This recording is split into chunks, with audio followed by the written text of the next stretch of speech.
We just spotted this one in the comment section yesterday and we're making you a video about it today. How's that for turnaround? Let's talk about the 4 most common ways beginner level trainees get hurt in the ring.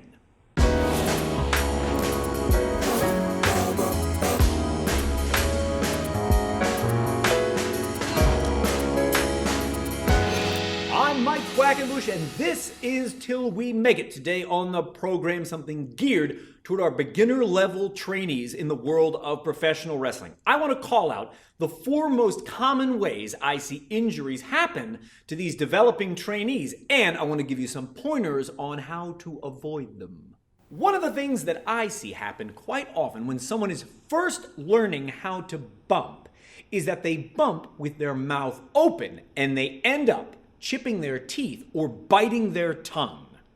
I'm of the opinion that when you're learning to bump, you need to make sure your mouth is always closed. Now, later on in your career, you may get very good at bumping with your mouth open. You might be screaming while you're taking a bump. You might be exhaling through your mouth to make sure that all the air is out of your lungs before you hit the mat.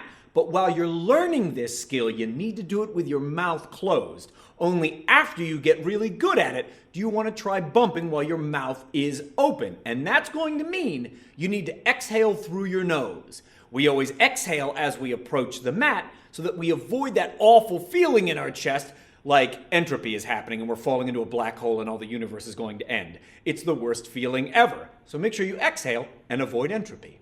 So after chipping all your teeth and biting off a chunk of your tongue and entropy, the next most common mistake I happen to see in the ring is when beginners bump on their elbows. Do you know what I mean? Do you see what's going on here? Do you see the bump on the elbows? You want to avoid this as a habit. Every once in a great while, can you get away with one of these if spacing demands? Yes, but you don't want to form a habit of bumping on your elbows, or over time, you'll develop bone chips in your elbows. You need to bump palms down. The palms down bump allows you to attack the mat and get the best sound possible so the whole audience understands what's happened. And you will spare your elbow joint that repeated impact. So with bumping on your elbows out of the way, the next most common mistake I see is spiking your toes. Do you know what that looks like?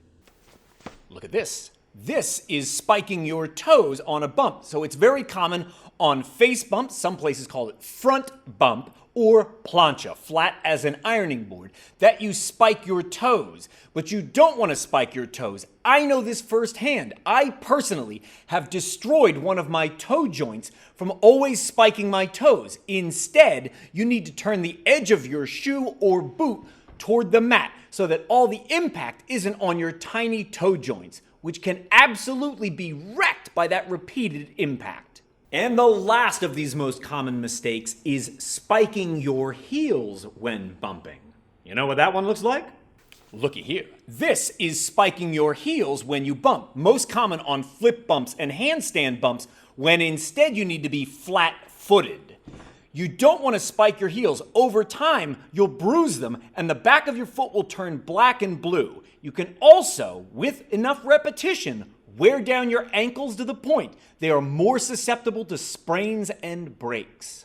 So there it is, the most common mistakes that I see from beginner level trainees as they are just starting out in the craft. I hope that you found this video to be beneficial to you.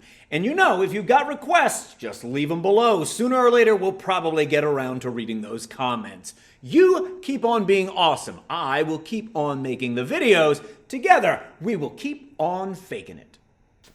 Looky here. Looky here. Looky here. All right, this is the one.